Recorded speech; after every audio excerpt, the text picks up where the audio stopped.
Good afternoon, Hotline. You got to be quick. Good afternoon. On the Senate thing, I'm confused today because I'm looking at Danger Democrat and it says that the governor is not getting involved in this race at all. And then I go over to News Junkie and there's an article from New York One. Wow, New York One's doing an article on this. That's amazing.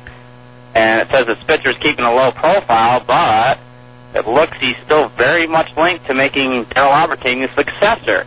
Apparently all Mr. Spitzer's consultants and New York City people in his district are throwing a lot of money at this thing.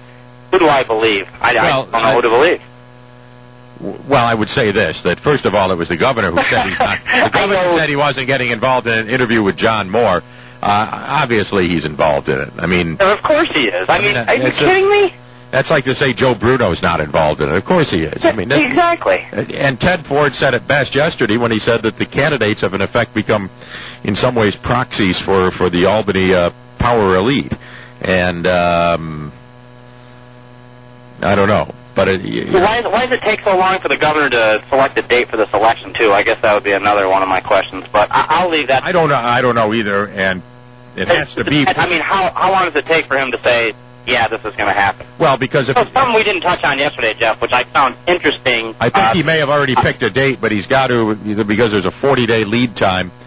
Like if he were going to have it on, let's say, March 4th, which was my prediction, the earliest he could call it would be, I think, January 24th, because you can't call it more than 40 days ahead of the date.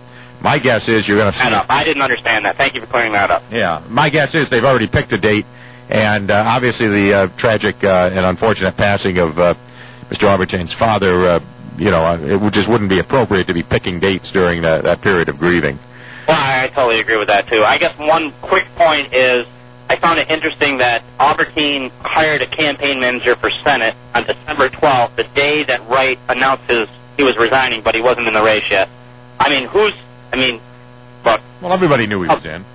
Yeah, I know. It's just, I think it's insanity, and it's just going to get crazier as we move along here. And not crazy in a good way, crazy in a bad way. Hey, have a great weekend, Jeff. Thank you. I know. All right, we got to do our last break here. Join Glenn.